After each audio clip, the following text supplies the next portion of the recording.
Bom, Maurício, nas últimas semanas nós temos visto que muitos petistas estão pulando do barco, né? Tanto aqueles que estão apoiando o governo, que são parlamentares, quanto influenciadores, jornalistas, redes de televisão. E hoje nós tivemos o advogado ultrapetista, aquele que tem acesso ao STF de samba canção, né? Vou pedir para o editor colocar a foto aí. Antônio Carlos de Almeida Castro, o Cacai, né? Hoje foi o dia dele pular do barco. Acho que ele viu que estava afundando e aí ele liberou para que vazassem uma carta aberta contra o governo do presidente Lula, né? E se você me permite, Maurício, eu lerei aqui para você. Vamos lá. O Lula do terceiro mandato, por circunstâncias diversas, políticas e principalmente pessoais, é outro. Não faz política. Está isolado. Capturado. Até cortar os próprios defeitos pode ser perigoso. Nunca se sabe qual é o defeito que sustenta nosso edifício inteiro. Lula ganhou 3 vezes e elegeu Dilma como sua sucessora. À época elegeria qualquer um de seus ministros, pois era imbatível. Certa vez, conversando com o senador do PT, ele me disse que tinha um ano que tentava uma audiência com a presidente Dilma. Ela não fazia política, sofreu impeachment. Um dia no governo Lula, um senador da oposição me liga às 11 horas da manhã e reclama que tinha assumido há 15 dias, era suplente e que não havia sido recebido pelo Zé Dirceu, chefe da Casa Civil. Liguei para o Zé. A meio-dia e meia a gente estava almoçando no Palácio do Planalto. O Zé, de longe o mais preparado dos ministros, deu um show discorrendo sobre o estado de origem do senador, que saiu de lá com o número do celular do Zé completamente encantado. Nesse atual governo Lula, fez o que de melhor podia ao enfrentar Bolsonaro e ganhar do fascismo, impedindo que tivéssemos mais 4 anos de Bolsonaro. Seria o fim da democracia. Seriam destruídas de maneira irrecuperável tudo o que foi construído nos governos democráticos, não só do PT. O fascismo acaba com tudo. Esse é o maior legado do Lula. Para tanto foi necessário, senão não teríamos ganhado. Fazer uma aliança ampla demais. Só o Lula conseguiria unir e fazer esse amplo arco para derrotar Bolsonaro. Aqui em casa, no dia da diplomação, 12 de dezembro, determinado político se aproximou em um momento em que o Lula e eu conversávamos, colocou amistosamente a mão no meu ombro, fez uma brincadeira. Ao sair da roda, Lula me falou baixinho, rindo: "Este jamais será meu ministro", e acha que vai ser. Dia 1º de janeiro ele assumiu como ministro. O brilhantismo do Lula neste momento difícil. Não fosse sua maturidade, não teríamos tido chance de vencer o fascismo. Por isso, cometo aqui certa indelicadeza de comentar esse fato, para ressaltar a maturidade do presidente Lula. Mas o Lula do terceiro mandato, por circunstâncias diversas, políticas e principalmente pessoais, é outro. Não faz política, está isolado, capturado. Não tem ao seu lado pessoas com capacidade de falar o que ele teria que ouvir. Não recebe mais os velhos amigos políticos e perdeu o que tinha de melhor: sua inigualável capacidade de seduzir, de ouvir, de olhar a cena política. Outro dia, alguns políticos me confidenciaram que não conseguem falar com o presidente. É outro Lula que está governando. Com a extrema-direita crescendo no mundo e, evidentemente, aqui no Brasil, o quadro é muito preocupante. Sem termos o Lula que conhecíamos como presidente e sem ele ter um grupo que ele tinha ao seu redor, corremos o risco do que parecia impossível: perdermos as eleições de 2026. Bolsonaro só perdeu porque era um inepto. Tivesse ouvido o Ciro Nogueira e vacinado, ou ficado calado sem ofender as pessoas, teria ganho com a quantidade de dinheiro que gastou. Perder uma reeleição é muito difícil, mas o Lula está se esforçando muito para perder. E não duvidem dele, ele vai conseguir. Então é isso, né? Tem mais partes daqui, mas é irrelevante para o nosso vídeo agora. Só um adendo antes de você comentar, Maurício. Alguns comentaristas políticos estão colocando esta carta como se fosse uma indireta para a Janja, que a Janja está bloqueando o Lula e como se ela estivesse governando no lugar dele. Por favor. Bom, Bruno, eu acho que a Janja é um problema, mas eu acho que ela é um dos menores problemas que o Lula tem, né? Agora sim, essa carta do Cacai aí que você acabou de ler para nossa audiência, ela é cheia de pérolas, né? É um choramingo completo, né, do Cacai, né? E agora, assim, ele comete, né, uma série comete uma série de erros metodológicos na carta, erros históricos, erros de definição, essas chancelas, esses slogans ridículos, né, que a esquerda utiliza de rotular o Bolsonaro de fascista ou a direita de fascismo. Isso daí é tão batido. Se você de esquerda que está nos assistindo e acha que a direita é bolsonarista ou o Bolsonaro é fascista, você é um completo apedeuta, você não sabe o que é fascismo, você é um completo ignorante, né? Um governo fascista, né, na definição de Mussolini, é um governo onde tudo vai para o Estado, né? Nada fora do Estado, né? Mussolini dizia isso. E o Bolsonaro queria armar a população, queria dar liberdade para a população. Tinha um liberal no Ministério da Economia, então não tem nada de fascismo aí. Bom, esse é um ponto. O outro ponto do Cacai, né? Dizer que o Lula não tem mais a habilidade que ele tinha para governar, né? O Lula nunca teve habilidade para governar, essa é a grande verdade. Eu diria pro Cacai, a fonte secou, né, Cacai? Como a gente falou no vídeo anterior, né? O Estado não tem mais de onde tirar dinheiro. O Lula governou o primeiro mandato dele com mensalão, né?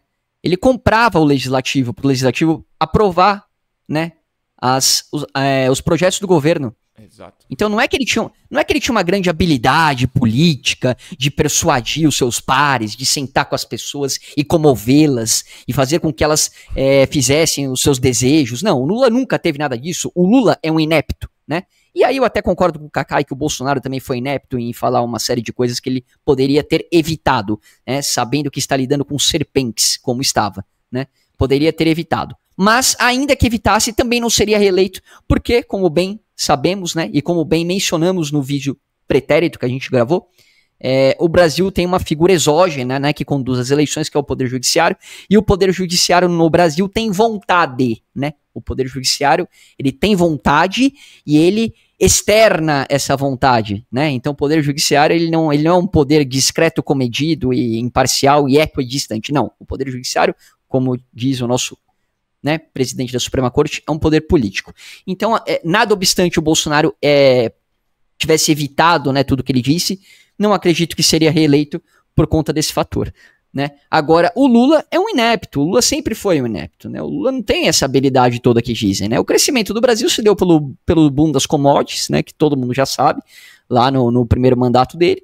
Ele tinha um mensalão onde ele comprava o legislativo, né? Não existia uma direita organizada ou uma direita personificada. A gente vivia um teatro das tesouras, onde o PSDB fazia esse papel de direita que não existia, né?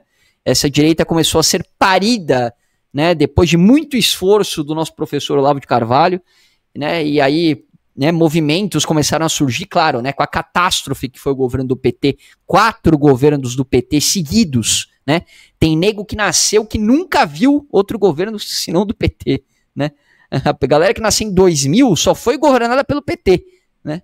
Teve aí um relampejo, né, de Temer e Bolsonaro, onde quem governou foi o Supremo, né? Não existiu o poder executivo de 2018, 19 até 2023, né? Quem governou foi o Supremo. O Supremo fazia tudo, o Bolsonaro não tinha prerrogativa para mais nada. Quem não se lembra que o Bolsonaro não pôde nomear a Polícia Federal, lá, o delegado da Polícia Federal, né? O Bolsonaro não podia tomar medidas porque tudo era barrado no Supremo, né? Porte de arma, isso foi uma luta no governo do Bolsonaro. Uma das bandeiras políticas do Bolsonaro para a eleição era armar a população. Você se lembra disso, né, Bruno? Sim. O Bolsonaro vendeu essa bandeira política para a população. Ele angariou votos por conta disso. Então, milhares de eleitores depositaram seu voto na urna acreditando que essa política seria implementada. E aí quem que barra a política? O Supremo, que não tem voto. E não tem voto. Então, assim, a nossa república ela é completamente disfuncional. O nosso sistema democrático ele é disfuncional, né? Partidos com minoritários vão lá e barram a vontade da maioria de eleições majoritárias que querem, que desejam que determinada política pública seja implementada. Então é isso. Então, o Cacá, ele tá aí, né? Ele tá numa nostalgia petista que na verdade nunca existiu. Então o Lula sempre foi um inepto. Então o Cacai falar tudo isso, né? O Cacai é um personagem político, né? É um personagem folclórico aqui da nossa república. A gente é cheio de personagens folclóricos aqui.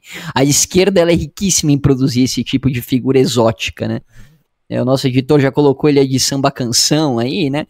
É aquele advogado, né, que abre as portas da casa dele para ministros da Suprema Corte frequentarem, né, com casos concretos sobre a mesa dos ministros, né? Então ele chama o Caetano Veloso, né, chama a Maria Bethânia, chama essas, né, quem mais que ele...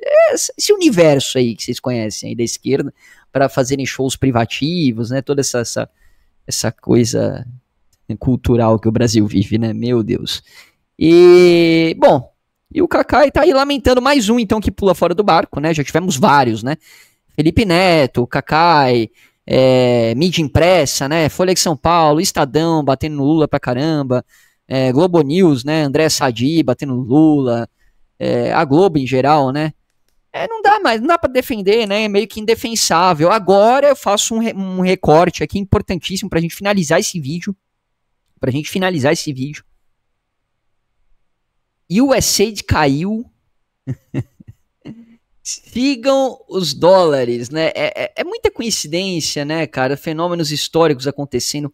Uma pressão tremenda lá pra cima do Vaca lá, da OEA lá, né? O cara que parece o Jean Willis misturado com o Caetano Veloso lá, que veio aqui da OEA, né, que ouviu todo mundo, uma pressão do Partido Republicano em cima desse cara, que acho que se ele não trouxer um relatório bem feito pro Trump, né, pro Marco Rubio lá nos Estados Unidos, ele vai em cana. Vai ser deportado. Então, ele vai ser deportado, vai perder visto.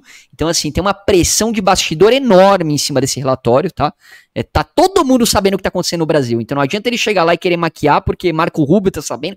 O número 2 dos Estados Unidos é o Vance, o vice? Não é. É o Elon Musk. O Elon Musk é réu no Brasil. Ele é réu. Você acha que o Trump não sabe o que tá acontecendo no Brasil? É óbvio que ele sabe. Ele sabe tudo o que tá acontecendo no Brasil. Então não adianta o cara da OEA ir lá e querer maquiar aquilo, né? A casa dele vai cair se ele fizer isso. Então, bom, USAID, esquerda pulando, apoiadores pulando fora do barco, né? Os marinheiros, vai ser o título desse vídeo. Marinheiros pulando fora do barco. E é isso. Sigam os dólares. Uma boa noite a todos. Um forte abraço.